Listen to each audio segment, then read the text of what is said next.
നമസ്കാരം. Plus two കുട്ടികളെല്ലാവരും റെഡിയാണല്ലോ. നമ്മൾ മലയാളത്തിൽ 3 പാഠങ്ങൾ നമ്മൾ പഠിപ്പിച്ചിരുന്നു വീഡിയോ ക്ലാസ്സായിട്ട്. നിങ്ങൾ കണ്ടു കാണുമെന്ന് കരുതുന്നു. ഒന്നാമത്തെ പാഠം ആയ കണ്ണാടി കാണുമോളവും, അതുപോലെ രണ്ടാമത്തെ പാഠം പ്രകാശം ജലം പോലെയാണ്, മൂന്നാമത്തെ പാഠം കിരാതവൃത്തം. ഈ 3 നമ്മൾ ഒരു തവണ പഠിപ്പിച്ചു കഴിഞ്ഞതാണ്. അപ്പം അടുത്ത് 4ാമത്തെ ഒരു പാഠം അവകാശങ്ങളുടെ പ്രശ്നം. പത്മരാജൻ എഴുതിയ ഒരു ചെറുകഥയാണ് അടുത്ത പാഠം.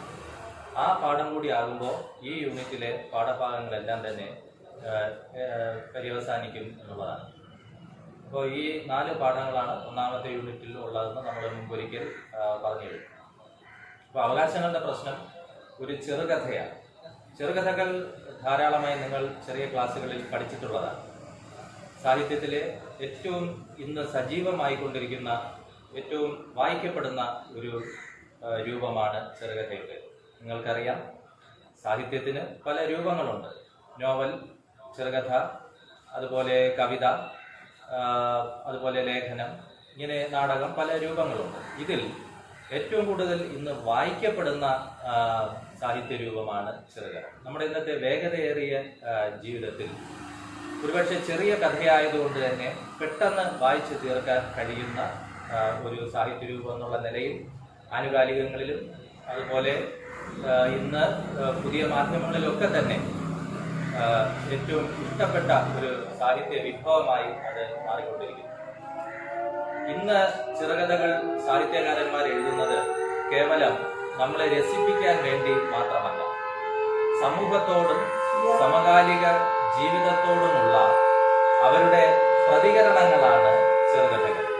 സമൂഹത്തോടും സമകാലിക ജീവിതത്തോടുമുള്ള എഴുത്തുകാരന്മാരുടെ പ്രതികരണങ്ങളാണ് പലപ്പോഴും ചെറുകഥകൾ, മറ്റ് സാഹിത്യ രൂപം പോലെ തന്നെ.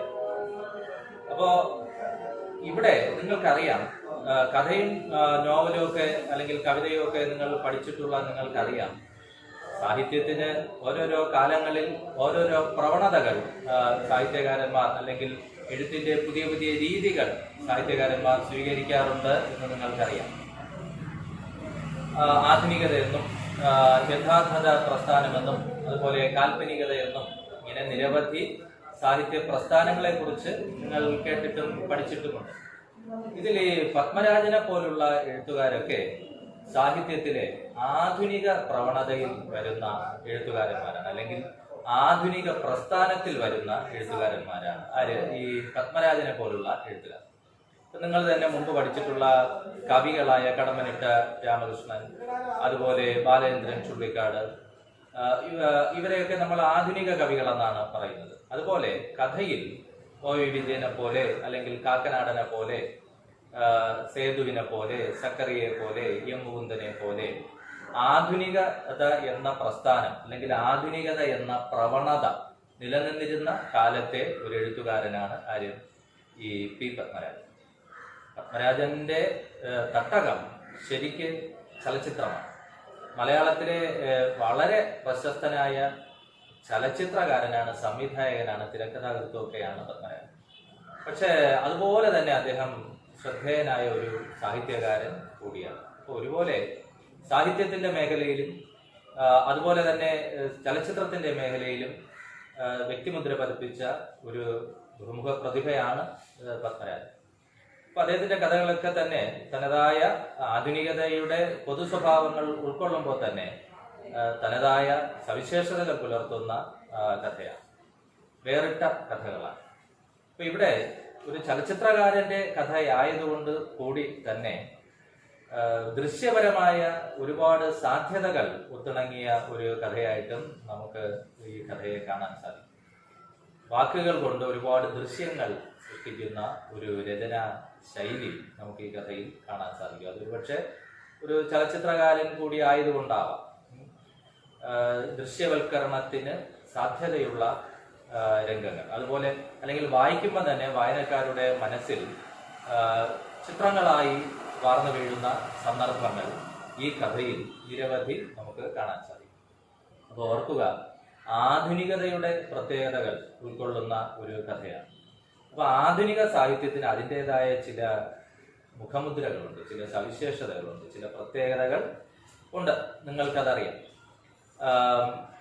ഒ.ഇ. വിജയന്റെ ഖസാക്കിന്റെ ഇതിഹാസത്തിലും, അതുപോലെ കാക്കനാടന്റെ കൃതികളിലും, അതുപോലെ മുകുന്ദന്റെ നോവലുകളിലും ഒക്കെ കാണുമ്പോഴുള്ള ഈ അലഞ്ഞു തിരിഞ്ഞ് നടക്കുന്ന കഥാപാത്രം, അന്വേഷണാത്മകമായ അസ്വസ്ഥത പേറുന്ന അലഞ്ഞു തിരിയുന്ന അവധൂതന്മാരെ പോലുള്ള കഥാപാത്രം, ജീവിതത്തിന്റെ പൊരുൾ തേടി ജീവിതം കളഞ്ഞ് നടക്കുന്ന, നമ്മുടെ കാഴ്ചപ്പാടിൽ ജീവിതം കളഞ്ഞ് വളരെ സിസ്റ്റമാറ്റിക് ആയിട്ടുള്ള ഒരു ജീവിത ചട്ടക്കൂടുകൾക്കുള്ളിലൊന്നും ഒതുങ്ങി നിൽക്കാതെ, സമൂഹം നിശ്ചയിക്കുന്ന കളങ്ങൾക്കുള്ളിലൊന്നും ഒതുങ്ങി നിൽക്കാതെ, തൻ്റെതായ അന്വേഷണ പാതയിലൂടെ അസ്വസ്ഥ ചിത്തനായി അലഞ്ഞു തിരിയുന്ന അവധൂതന്മാരെ പോലുള്ള കഥാപാത്രങ്ങളെ മുകുന്ദനൊക്കെ ധാരാളം സൃഷ്ടിച്ചിട്ടുണ്ട്.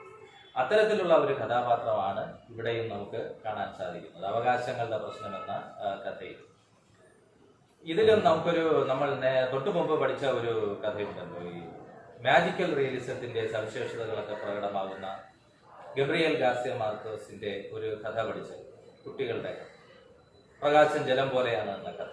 അതിൽ വളരെ മായികമായ ഒരു അവസ്ഥാവിശേഷത്തിലേക്ക്, ഒരു അനുഭവ ലോകത്തിലേക്ക് വായനക്കാരായ നമ്മളെ മാർക്കേസ് നയിച്ചുകൊണ്ട് പോകുന്നുണ്ട്.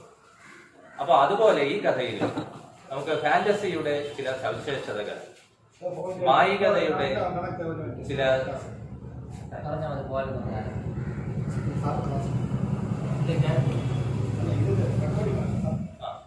മായികതയുടെ അല്ലെങ്കിൽ ഫാന്റസിയുടെ സവിശേഷതകൾ ഈ കഥയിലും നമുക്ക് കാണാൻ സാധിക്കും. അപ്പോൾ അത് നമുക്ക് അത് നമ്മൾ പാഠം പഠിക്കുമ്പോൾ ശ്രദ്ധിക്കേണ്ട ഒരു ഘടകമാണ്. മാജിക്കൽ റിയലിസത്തിന്റെ സവിശേഷതകളുമായി വേറിട്ട് നിൽക്കുമ്പോൾ തന്നെ മായികമായ ഒരു രചനാതന്ത്രം, നമ്മളതിനെ ഫാന്റസിയുടെ സവിശേഷതകൾ ഈ കഥയിൽ പ്രകടമാകുന്നു.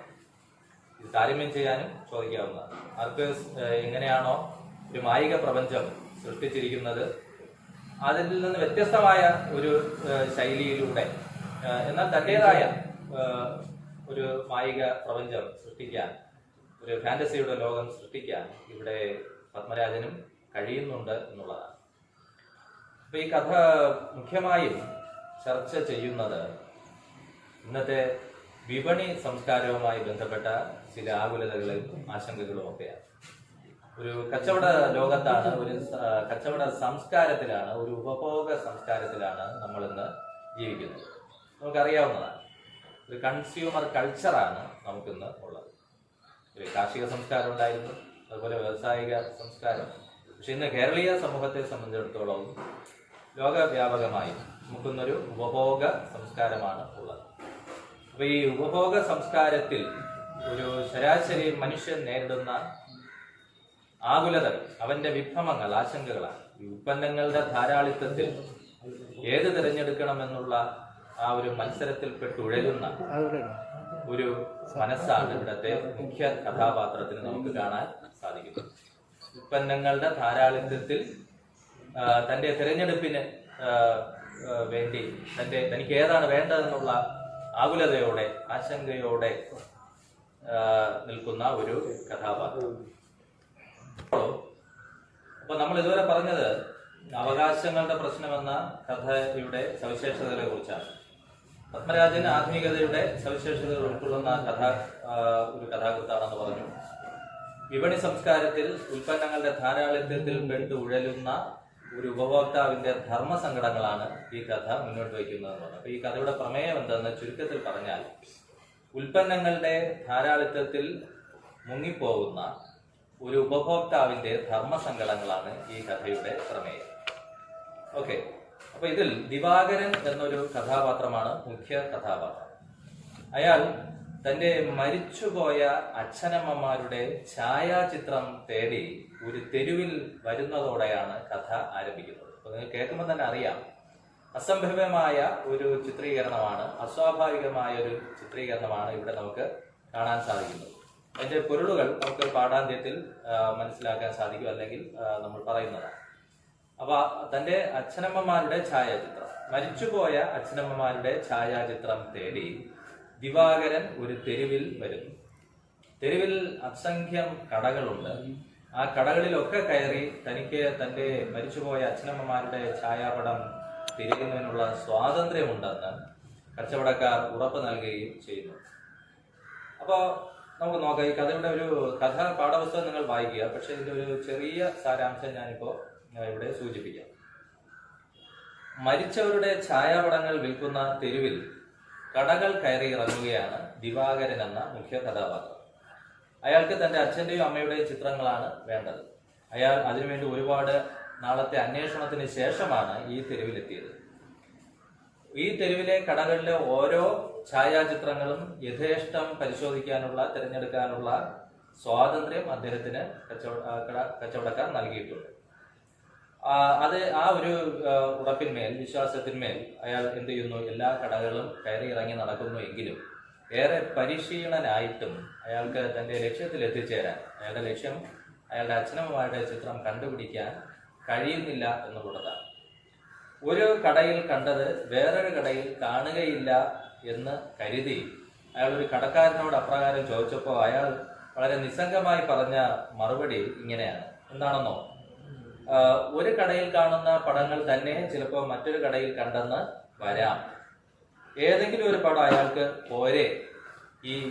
നിങ്ങൾ ഒരു പ്രത്യേക പടം മാത്രം എന്തിനാണ് ലക്ഷ്യം വയ്ക്കുന്നത്? നിങ്ങൾക്ക് ഈ അസംഖ്യമുള്ള ചിത്രങ്ങൾക്കിടയിൽ നിന്ന് ഏതെങ്കിലും ഒരു ചിത്രം പോരെ എന്നുള്ളിടത്ത് നമുക്ക് ഈ വിപണി സംസ്കാരത്തിൽ കച്ചവടക്കാരന്റെ മനസ്സ് നമുക്ക് വായിച്ചെടുക്കാൻ സാധിക്കും. ഉപഭോക്താവിന്റെ താല്പര്യങ്ങളോട് അവർക്ക് അങ്ങേയറ്റത്തെ താല്പര്യമാണ്. ഉപഭോക്താവിന്റെ ഇഷ്ടം എന്നുള്ളത് ഒരു സങ്കല്പം മാത്രമാണ്.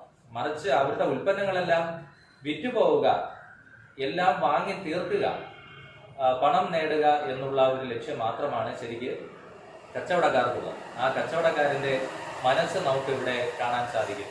ഏതെങ്കിലും ചിത്രങ്ങൾ പോരെ, അച്ഛനമ്മയുടെ ചിത്രങ്ങൾ തന്നെ വേണം എന്ന് നിങ്ങൾ എന്തിനാണ് വാശി പിടിക്കുന്നത്? ഏതെങ്കിലും ഒരു പടം അയാൾക്ക് പോരാ.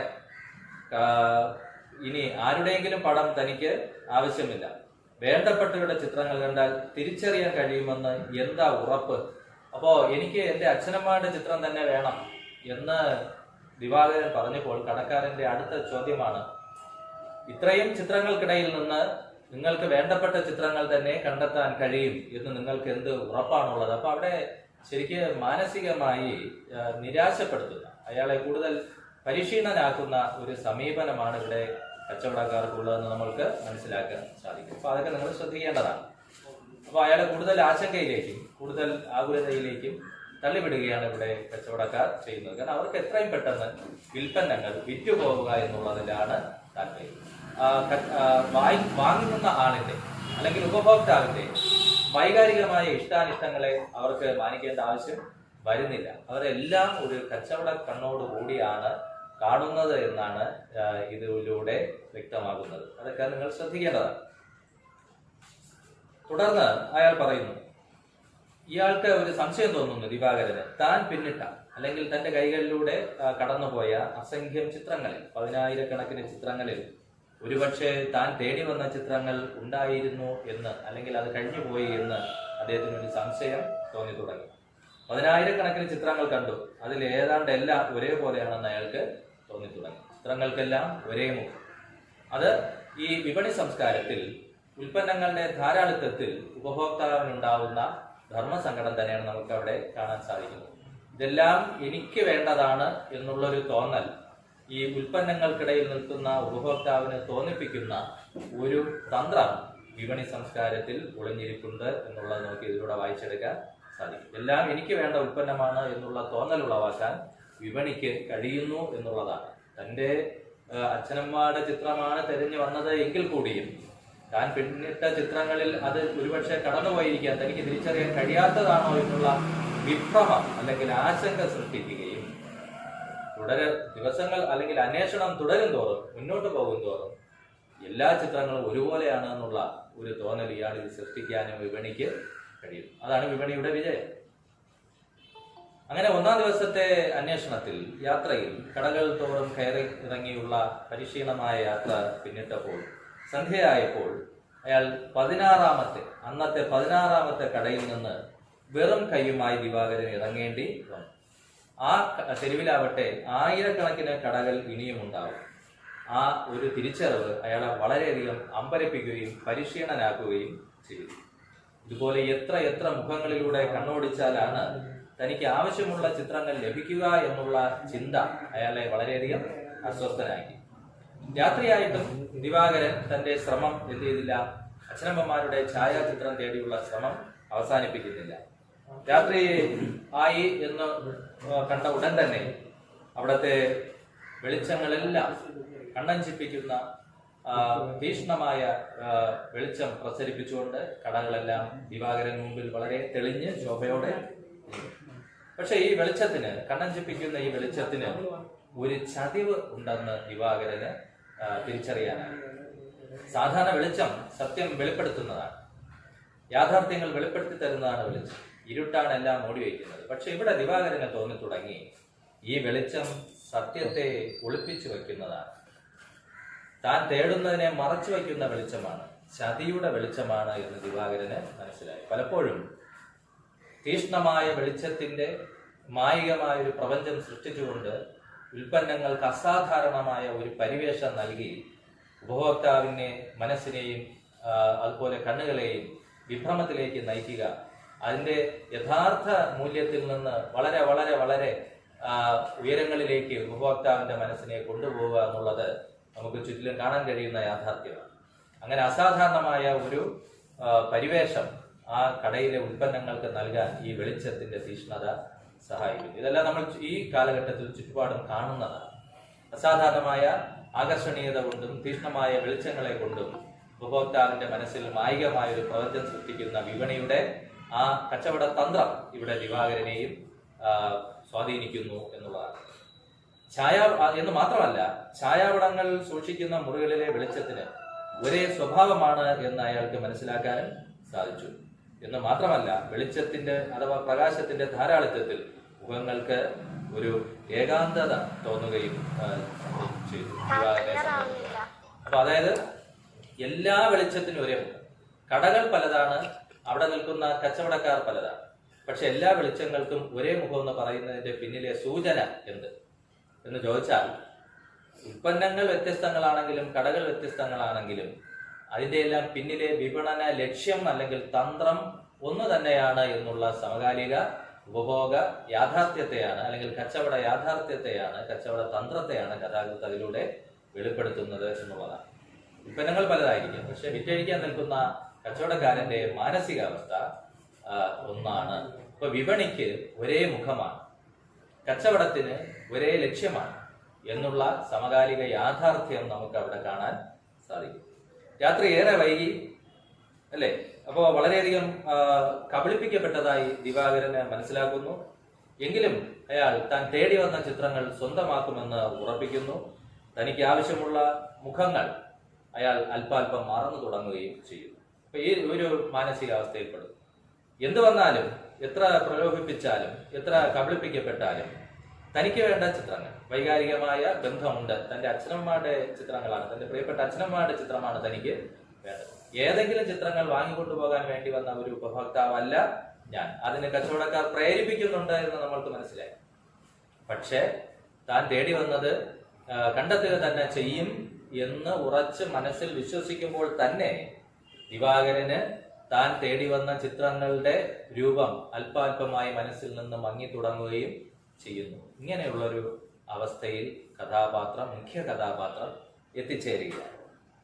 അപ്പോൾ അസ്വാഭാവികമായ അല്ലെങ്കിൽ അസംഭവ്യമായ അസാധാരണമായ ഒരു സന്ദർഭമാണ് അവതരിപ്പിക്കുന്നതെങ്കിലും ഇനി എന്ത് എന്ന് അറിയാനുള്ള ആകാംക്ഷ വായനക്കാരനിൽ ജനിപ്പിക്കുന്ന തരത്തിലുള്ള ഒരു അവതരണ മികവ്, അല്ലെങ്കിൽ ചെറുകഥയ്ക്ക് അവശ്യം വേണ്ട ആ ഒരു അവതരണ മികവ് നമുക്ക് മനസ്സിലാക്കാൻ സാധിക്കും, ഇവിടെ ഉള്ളതായിട്ട് മനസ്സിലാക്കാൻ സാധിക്കും. ദിവാകരൻ താൻ തേടി വന്ന ചിത്രങ്ങൾ കണ്ടെത്തുമോ, അല്ലെങ്കിൽ ഈ വിപണിയുടെ തന്ത്രത്തിൽ പെട്ടുപോകുമോ, കച്ചവടക്കാരന്റെ താല്പര്യത്തിനനുസരിച്ച് ഏതെങ്കിലും ചിത്രങ്ങൾ വാങ്ങിക്കൊണ്ട് ദിവാകരന് പോകേണ്ടി വരുമോ എന്നുള്ള ചോദ്യങ്ങൾ വായനക്കാരന്റെ മനസ്സിൽ സൃഷ്ടിക്കുന്ന തരത്തിലുള്ള ഒരു രചനാതന്ത്രമാണ്, അവതരണ മികമാണ് ഇവിടെ പത്മരാജൻ പുലർത്തുന്നതെന്ന് നമുക്ക് പറയാൻ സാധിക്കും.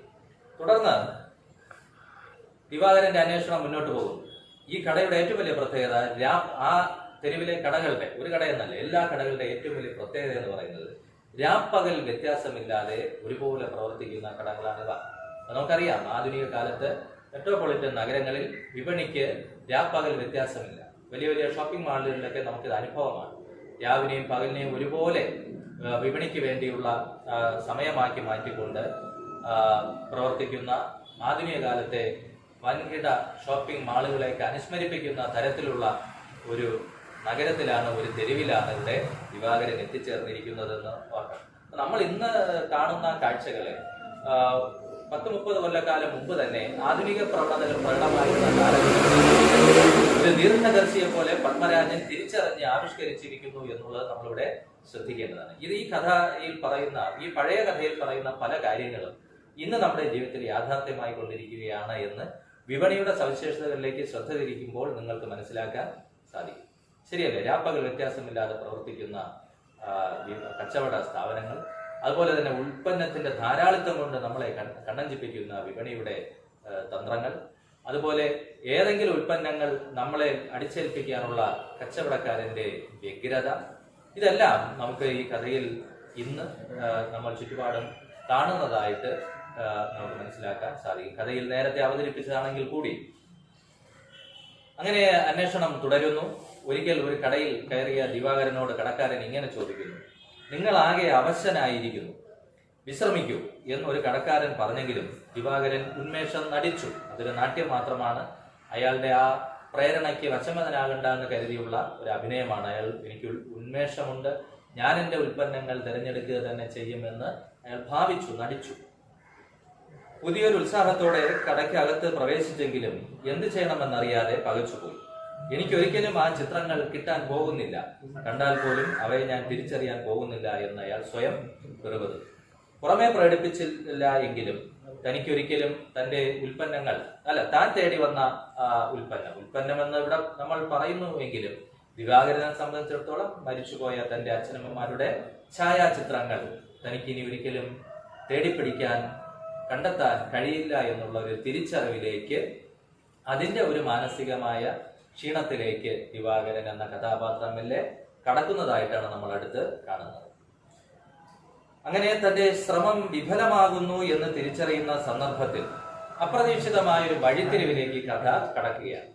തന്റെ ശ്രമം, ചിത്രം കണ്ടുപിടിക്കാൻ കഴിയുമെന്നുള്ള തന്റെ ശ്രമം വിഫലമാകുന്നു എന്ന് മനസ്സിലാക്കുന്ന സന്ദർഭത്തിൽ കഥയിൽ അപ്രതീക്ഷിതമായ ചില വഴിത്തിരിവുകൾ സംഭവിക്കുന്നു. അതായത് രണ്ട് കൊച്ചു കുട്ടികൾ ദിവാകരൻ നിൽക്കുന്ന കടയിലേക്ക് ഓടിച്ചാടിയ അത്യുത്സാഹത്തോടെ, ശബ്ദ കോലാഹലങ്ങളോടെ കടന്നു വരുന്നു. ആ വരവ് വളരെയധികം പരിഭ്രമിപ്പിക്കുന്നുണ്ട് ദിവാകരനെ സംബന്ധിച്ചിടത്തോളം. ആ കുട്ടികളാണ് ഈ കഥയ്ക്ക് വളരെ വ്യക്തമായ, ശക്തമായ ഒരു വഴിത്തിരിവ് നൽകുന്നത്. അതെന്താണെന്ന് നമുക്ക് നോക്കാം. തന്റെ ശ്രമം വിഫലമാകുന്നു എന്ന് തിരിച്ചറിയുന്ന സന്ദർഭത്തിൽ രണ്ട് കൊച്ചുകുട്ടികൾ കടയ്ക്കുള്ളിലേക്ക് കയറി വന്നു. അവർ കാണാതിരിക്കാൻ ഒരു മൂലയിലേക്ക് മാറി ഭിത്തിയിൽ ചാരി ദിവാകരൻ. ആ കുട്ടികൾ തന്നെ കാണണ്ട, പരിശീലനായ തന്നെ കാണണ്ട, അവർക്ക് വേണ്ടത് വാങ്ങിക്കൊണ്ട് പോകട്ടെ എന്നിങ്ങനെയുള്ള ചിന്തകളാൽ ആവാം ദിവാകരൻ അവർക്ക് വേണ്ടി അല്പം ഒരു മൂലയിലേക്ക് മാറുന്നു. നേരം വെളുത്തു തുടങ്ങി. കുട്ടികൾ അയാളെ കണ്ടു. അപ്പോൾ നേരം വെളുത്തു തുടങ്ങിയപ്പോൾ പകലിന്റെ വെളിച്ചം കൂടി വന്നപ്പോ ഈ ഒതുങ്ങി നിൽക്കുന്ന ദിവാകരനെ കടയിലേക്ക് എന്തോ വാങ്ങാൻ വന്ന ഈ കൊച്ചുകുട്ടികൾ കണ്ടു. എന്താണ് സംഭവിച്ചത്? അയാളെ നോക്കി നിന്ന കുട്ടികളുടെ കണ്ണുകൾ നിറഞ്ഞൊഴുകി. ഒരു മുൻപരിചയമില്ലാത്ത ദിവാകരനെ കണ്ടതോടുകൂടി ഒരുപാട് നേരം അലയുകയും അന്വേഷിക്കുകയും ചെയ്ത കടയ്ക്കുള്ളിൽ ഒരുപാട് അലയുകയും അന്വേഷിക്കുകയും ചെയ്ത ഈ കുട്ടികൾ ദിവാകരന്റെ മുഖം കണ്ടതോടുകൂടി അവരുടെ കണ്ണുകൾ നിറഞ്ഞൊഴുകും. അവർ കരഞ്ഞു. എന്ത് ചെയ്യണമെന്ന് നിശ്ചയമില്ലാതെ നിന്ന് അയാളെ ചൂണ്ടി കുട്ടികൾ ഇങ്ങനെ പറഞ്ഞു. ദിവാകരൻ ഒന്നും മനസ്സിലാകുന്നില്ല. അയാൾ പകച്ചു നിൽക്കുകയാണ്. എന്തിനാവാം? കടയിലേക്ക് വന്ന ഉൽപ്പന്നങ്ങൾക്കിടയിൽ തിരഞ്ഞുകൊണ്ടിരുന്ന ഈ കുട്ടികൾ തന്നെ ഇങ്ങനെ തീക്ഷ്ണമായി അല്ലെങ്കിൽ രൂക്ഷമായി നോക്കുന്നത്. വളരെ വൈകാരികമായി തന്നെ ഇങ്ങനെ നോക്കുന്നത്. എന്തിനാണ് തന്നെ നോക്കി അവർ ഇങ്ങനെ കണ്ണുനീരൊഴുക്കുന്നത് എന്നൊന്നും ദിവാകരനും മനസ്സിലാകുന്നില്ല. എങ്കിലും കുട്ടികൾ കണ്ണീരോടെ ഇങ്ങനെ പറയുന്നു. എന്താണ് പറഞ്ഞത്? ഇതാ ഈ പടമാണ് ഞങ്ങൾ തിരഞ്ഞുകൊണ്ടിരുന്നത് എന്ന് ഏങ്ങലോടെ പറഞ്ഞു. ഈ പടമാണ് ഞങ്ങൾ അന്വേഷിച്ചു കൊണ്ടിരുന്നത് എന്ന് ദിവാകരനെ നോക്കി കുട്ടികൾ പറയേണ്ട താമസം കടക്കാരൻ എന്ത് ചെയ്യുന്നു? ദിവാകരനെ വലിയൊരു കടലാസ് കൂട്ടിലാക്കി ഭംഗിയായി പൊതിഞ്ഞ് ഈ കുട്ടികൾക്ക് നൽകുകയും ചെയ്യുന്നു. കാരണം മരിച്ചവരുടെ ഛായാചിത്രങ്ങൾ മാത്രം വിൽക്കുന്ന തെരുവിലെ കടകളിലൊന്നായിരുന്നു അത് എന്ന് പറയുമ്പോൾ ഞാൻ നേരത്തെ പറഞ്ഞ പോലെ പ്രകാശം ജലം പോലെയാണ് എന്ന കഥയിൽ കണ്ടതുപോലുള്ള അസാധാരണമായൊരു വഴിത്തിരിവാണ്, അല്ലെങ്കിൽ അവിശ്വസനീയമായൊരു വഴിത്തിരിവാണ് ഈ കഥയ്ക്ക് ഉണ്ടായിരിക്കുന്നതെന്ന് നമുക്ക് മനസ്സിലാക്കാൻ സാധിക്കും. ഇത്തരത്തിലുള്ള രചനാ തന്ത്രമാണ് പത്മരാജൻ ഇവിടെ സ്വീകരിക്കുന്നത്. എന്നാൽ മാജിക്കൽ റിയലിസം ആണോ എന്ന് കേട്ടാൽ അല്ല. പത്മരാജന്റെ കഥയെ മാജിക്കൽ റിയലിസത്തിൽ ഉൾപ്പെടുത്താവുന്ന ഒരു കഥയായിട്ട് നമുക്ക് പരിഗണിക്കാൻ പറ്റില്ല. പക്ഷെ തന്റേതായ ഒരു ഫാന്റസി സൃഷ്ടിക്കാൻ ഇവിടെ പത്മരാജന് മറ്റ് കഥാകൃത്തുക്കളിൽ നിന്ന് വളരെ വ്യത്യസ്തമായി തന്റെ ഈ കഥ പറയാൻ ഇതാണ് ഒരു ഉചിതമായ ഏറ്റവും നല്ല മാർഗം എന്ന് ഉള്ള തിരിച്ചറിവോടുകൂടി വായനക്കാരനും അത് ശരിയാണെന്ന് തോന്നിക്കുന്ന തരത്തിലുള്ള ഒരു കഥാന്ത്യമാണ് നമുക്കിവിടെ കാണാൻ സാധിക്കുന്നത്. അതായത് എന്താണ്? മരിച്ചുപോയ അച്ഛനമ്മമാരുടെ ഛായാചിത്രം തേടി വന്ന ദിവാകരൻ തന്നെ ഒരു ഉൽപ്പന്നമായി ഇവിടെ മാറിയിരിക്കുന്നു. കുട്ടികൾ തേടി വന്ന ഒരു ചിത്രമായി മാറിയിരിക്കുന്നു. ഇപ്പൊ ദിവാകരൻ പോലും മരിച്ചുപോയ കേൾക്കാൻ കഴിയുന്നില്ല എന്നാണോ, കഥ മനസ്സിലാവുന്നില്ല എന്നാണോ?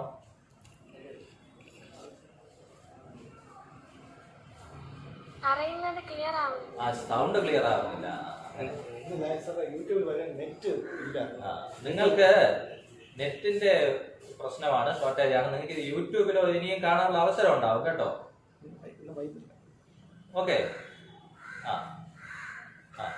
കഥ അല്പം ദുർഗ്രഹതയുള്ള ഒരു കഥയാണ്. നമ്മൾ സാധാരണ വായിക്കുമ്പോഴുള്ള കഥയല്ല. അതിൻ്റെതായ ഒരു ഇതാണെങ്കിൽ നമുക്കത് ക്ലിയർ ആക്കാം. ഓക്കെ. അപ്പോ ഈ ഉൽപ്പന്നങ്ങൾ തേടി വന്ന, ഛായാചിത്രങ്ങൾ തേടി വന്ന ദിവാകരൻ തന്നെ ആരായി മാറുന്നു? ഒരു ഛായാചിത്രമായി മാറുന്നു എന്ന് പറയുമ്പോ വിപണിയുടെ കണ്ണിൽ എല്ലാം ഉൽപ്പന്നങ്ങൾ മാത്രമാണ്.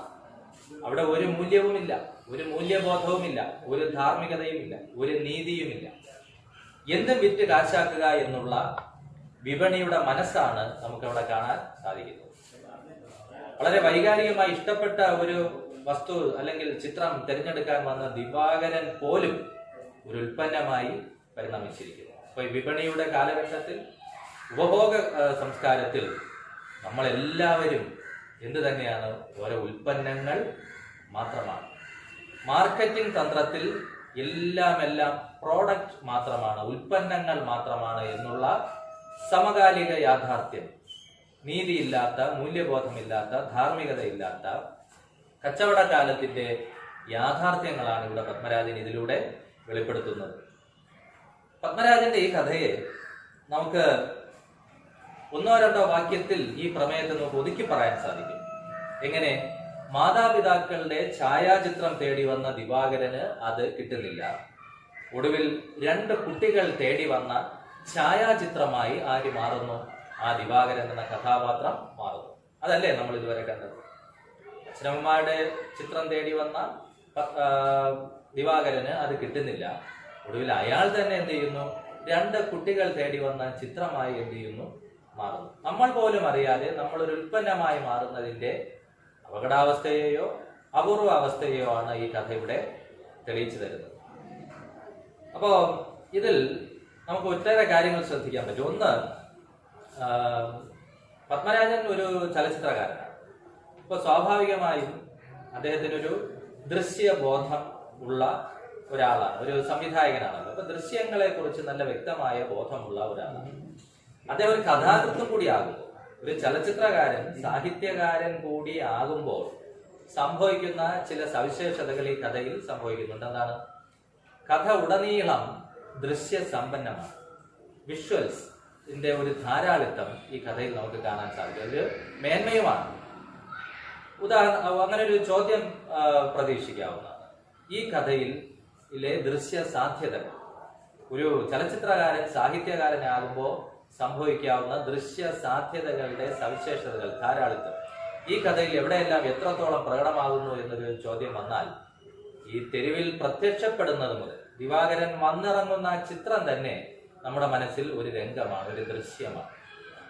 പിന്നെ അയാൾ ഓരോ കടകൾ കയറിയിറങ്ങുന്നത്, പരിശീലനായി നിൽക്കുന്നത്, കച്ചവടക്കാരുടെ നിസ്സംഗമായ ചോദ്യം, 2 കുട്ടികളുടെ ആകസ്മികമായ കടയിലേക്കുള്ള കടന്നുവരവ്, അവരെ കാണുമ്പോൾ ഉണ്ടാകുന്ന പരിഭ്രമം, അതുപോലെ തന്നെ ഒതുങ്ങി നിൽക്കുന്നത്, ഇതെല്ലാം നമ്മുടെ മനസ്സിൽ ഒരു ചലച്ചിത്രത്തിലെ ദൃശ്യങ്ങൾ പോലെയാണ് തെളിഞ്ഞ് വരുന്നത്.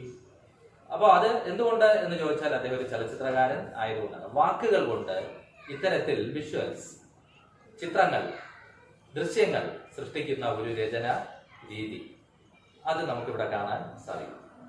അതുപോലെ വിപണി സംസ്കാരത്തിന്റെ സവിശേഷതകൾ ഈ കഥയിൽ എത്രത്തോളം പ്രകടമാണ് എന്ന് ചോദിച്ചാൽ നമുക്ക് പറയാൻ സാധിക്കും, ആധുനിക കാലത്തെ വിപണി സംസ്കാരത്തിന്റെ എല്ലാ തന്ത്രങ്ങളും സവിശേഷതകളും മനുഷ്യത്വരഹിതമായ, വൈകാരികതയില്ലാത്ത, നിസ്സംഗമായ ഉപഭോക്താവിനോടുള്ള സമീപനങ്ങളും എല്ലാം നമുക്ക് ഈ കഥയിൽ കാണാൻ സാധിക്കും.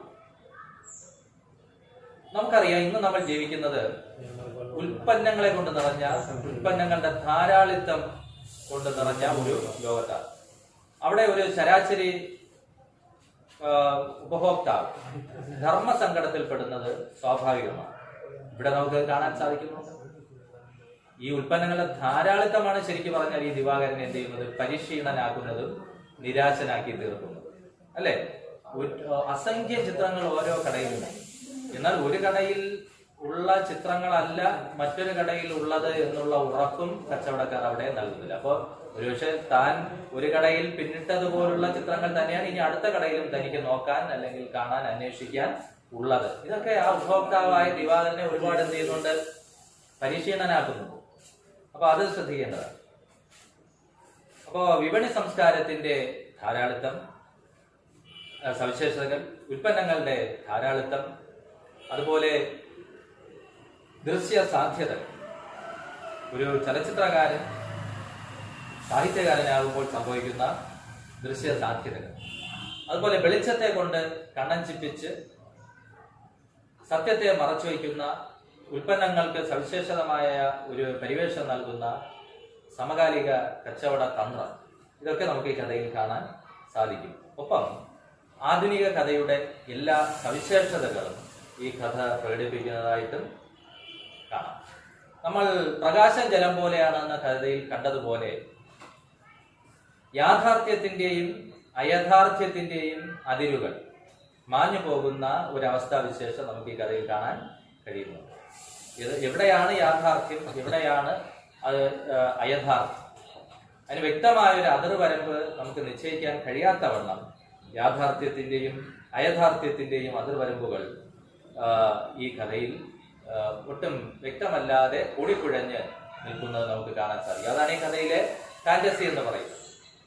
ഈ കഥ സവിശേഷമായി തീരുന്നതോ അല്ലെങ്കിൽ ഒരു വിഭ്രമാത്മകമായ ഒരു തലത്തിലേക്ക് ഉയരുന്നതോ അസാധാരണമായ ഒരു കഥയായി മാറുന്നതോ ഈ ഒരു പ്രത്യേകത കൊണ്ടാണ്. ഇത് താരതമ്യം ചെയ്യാനും നിങ്ങൾക്ക് ചോദിക്കാവുന്നതാണ്. അവകാശങ്ങളുടെ പ്രശ്നം എന്ന കഥയിലെ ഈ ഒരു മായികതയും അല്ലെങ്കിൽ ഫാന്റസിയും പ്രകാശം ജലം പോലെയാണ് എന്ന കഥയിലെ മായികതയും നിങ്ങൾക്ക് താരതമ്യം ചെയ്യാൻ ചോദിക്കാവുന്നതാണ്. അതിന്റെ ചില സൂചനകൾ, അതിന് ഉത്തരം എഴുതുമ്പോൾ ശ്രദ്ധിക്കേണ്ട ചില സൂചനകൾ ഞാൻ തരാം. അപ്പോൾ ഈ 2 കഥകളും യാഥാർത്ഥ്യവും അയഥാർത്ഥ്യവും കൂട്ടിക്കുഴച്ചുള്ള ഒരു രചനാതന്ത്രമാണ് സ്വീകരിച്ചിരിക്കുന്നത്. അതുപോലെ കുട്ടികളുടെ ഭാവനാ ജീവിതത്തിന്റെ അല്ലെങ്കിൽ ആന്തരിക ജീവിതത്തിന്റെ ഒരു അവതരണം നമുക്ക് പ്രകാശം ജലം പോലെയാണെന്ന കഥയിൽ കാണാൻ സാധിക്കും. ഇവിടെയും അതുപോലെ 2 കുട്ടികൾ പ്രധാന കഥാപാത്രമായിട്ട് കടന്ന് വരുന്നുണ്ട്. അവിടെ ആ കുട്ടികളാവട്ടെ തങ്ങൾക്ക് നഷ്ടപ്പെട്ട തുറമുഖ നഗരത്തിലെ ആകർഷണീയതകൾ, വള്ളവും വെള്ളവും ഒക്കെയുള്ള കാഴ്ജിനെ ഇന്ത്യാസ് എന്ന് പറയുന്ന തുറമുഖ നഗരത്തിലെ നഷ്ടപ്പെട്ടു പോയ യാഥാർത്ഥ്യങ്ങൾ, ആ ലോകം ഭാവനയിലൂടെ തിരികെ പിടിക്കാൻ ശ്രമിക്കുന്ന 2 കുട്ടികളെയാണ് നമ്മൾ അവിടെ കാണാൻ സാധിക്കുന്നത്. ഏത് പ്രകാശം ജലം പോലെയാണ് എന്നുള്ള കഥയിൽ. ഇവിടെയും അതുപോലെ തന്നെ കുട്ടികൾ എന്ത് ചെയ്യുന്നു? പക്ഷെ ഈ രീതിയിലുള്ള ഒരു അവതരണമല്ല. ചില സമാനതകൾ ഇങ്ങനെ നമുക്ക് കാണാൻ സാധിക്കുമെങ്കിലും അതിന്റെ തുടർച്ചയായ പ്രകാശം ജലം പോലെയാണ് എന്ന കഥയുടെ തുടർച്ചയായ ഒരു അവതരണമല്ല നമുക്കിവിടെ പത്മരാജന്റെ കഥയിൽ കാണാൻ സാധിക്കുന്നത്.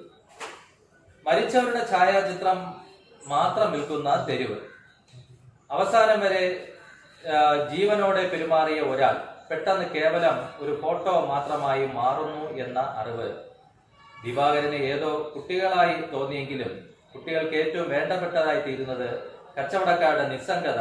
ഇതൊക്കെയാണ് നമ്മളിവിടെ കാണുന്നത്. അപ്പോ കഥയിൽ അതുവരെ ജീവനുള്ള ഒരാളായിരുന്നു ദിവാകരൻ. അയാൾ കടകൾ തോറും കയറിയിറങ്ങി നടക്കുന്നുണ്ട്. തന്നിൽ നിന്ന് പോയ അച്ഛനമ്മയുടെ ചിത്രം തേടി നടക്കുന്നുണ്ട്. അങ്ങനെയാണ് നമ്മൾ കരുതിയത്. പക്ഷെ കുട്ടികൾ വന്നതോടുകൂടി അയാളും ഒരു ഛായാപടമായി മാറുന്നു എന്നുള്ളതാണ്. അപ്പോ അതുവരെ യാഥാർത്ഥ്യമായിരുന്നത് പെട്ടെന്നൊരു നിമിഷം അയഥാർത്ഥ്യമായി പരിണമിക്കുന്നു. മറ്റേ കഥയിൽ പ്രകാശം ജലം പോലെയാണെന്ന കഥയിൽ കുട്ടികൾ മനസ്സുകൊണ്ടാണ് ഒരു മായിക ലോകം എന്ത് ചെയ്യുന്നത്, സൃഷ്ടിക്കുന്നത്. ഇവിടെ ആകട്ടെ യാഥാർത്ഥ്യം പെട്ടെന്ന് അയഥാർത്ഥ്യമായ ഒരു തലത്തിലേക്ക് കടക്കുന്നു. മറ്റത് കുട്ടികളുടെ ഭാവനാ ലോകമാണ്, ആന്തരിക ലോകമാണ്. പക്ഷെ ഇവിടെ അങ്ങനെയല്ല. വർത്തമാനത്തിൽ തന്നെ, യാഥാർത്ഥ്യത്തിൽ തന്നെ പെട്ടെന്ന് യാഥാർത്ഥ്യം അയഥാർത്ഥ്യമായ ഒരു തലത്തിലേക്ക് മാറുന്നു. അത് വായനക്കാരനെ വളരെയധികം പരിഭ്രമിപ്പിക്കുന്ന ഒരു സവിശേഷമായ രചനാ തന്ത്രമാണ്. കാരണം നമ്മുടെ ഒരു യുക്തിക്കും ഈ ഒരു സന്ദർഭം അല്ലെങ്കിൽ ഈ ഒരു അവതരണം പിടിതരുന്നില്ല എന്നുള്ളത് ശ്രദ്ധേയമാണ്. ശരിയല്ലേ?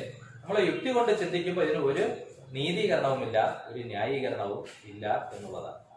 അപ്പോൾ ഇങ്ങനെ രണ്ട് പാഠങ്ങളെ തമ്മിൽ താരതമ്യം ചെയ്ത് ചോദിക്കും. ഇപ്പൊ ഇതിനൊന്ന് ചുരുക്കി പറഞ്ഞാൽ, നിങ്ങൾ ഒരു എക്സാം ഓറിയന്റഡ് ആയിട്ട് ഈ കഥയെ സമീപിക്കുമ്പോൾ നിങ്ങൾ ശ്രദ്ധിക്കേണ്ടത് ആധുനിക കഥയുടെ സവിശേഷതകൾ ഈ കഥയിൽ എത്രത്തോളം പ്രകടമാകുന്നു, ഒന്ന്. രണ്ട്, പ്രകാശം ജലം പോലെയാണ് എന്ന് നിങ്ങൾ മുമ്പ് പഠിച്ച ഗബ്രിയേൽ ഗാർസിയ മാർക്വേസിന്റെ ചെറുകഥയിലെ മാജിക്കൽ റിയലിസം എന്ന ആ രചനാതന്ത്രത്തിൽ നിന്ന് ഇതിലെ ഫാന്റസി, പത്മരാജന്റെ ഈ കഥയിലെ ഫാന്റസി എത്രത്തോളം വ്യത്യസ്തമായിരിക്കുന്നു. രണ്ട്, അടുത്ത് നിങ്ങൾ ശ്രദ്ധിക്കേണ്ട മറ്റൊന്ന്, ഉപഭോഗ സംസ്കാരത്തിന്റെ സവിശേഷതകൾ ഈ കഥയിൽ എങ്ങനെ പ്രകടമാകുന്നു. ഉൽപ്പന്നങ്ങളുടെ ധാരാളിത്തത്തിൽ പെട്ടുപോകുന്ന ധർമ്മസങ്കടം, ഉപഭോക്താവിന്റെ ധർമ്മസങ്കടം ഈ കഥയിൽ എങ്ങനെ ആവിഷ്കൃതമായിരിക്കുന്നു. അടുത്തൊരു ചോദ്യമായിട്ട് നിങ്ങൾ അല്ലെങ്കിൽ ഈ കഥ വായിക്കുമ്പോൾ ഊന്നൽ കൊടുത്ത് ശ്രദ്ധിക്കേണ്ട ഒരു പോയിന്റ്, ഈ ഒരു ചലച്ചിത്രകാരൻ സാഹിത്യകാരനായി തീരുമ്പോൾ സംഭവിക്കുന്ന ദൃശ്യ സാധ്യതകൾ, ദൃശ്യ സമ്പന്നത ഈ കഥയിൽ എത്രത്തോളം നമുക്ക് കണ്ടെത്താൻ സാധിക്കും എന്നുള്ളത്. അപ്പൊ ഇത്രയും കാര്യങ്ങൾ നിങ്ങൾ മനസ്സിൽ വെച്ചുകൊണ്ട് ഈ കഥ ഒരു വട്ടം വായിക്കുക. കൂടുതൽ വിശദാംശങ്ങളിലേക്ക് നമുക്ക് മറ്റൊരവസരത്തിൽ പോകാവുന്നതാണ്. നന്ദി.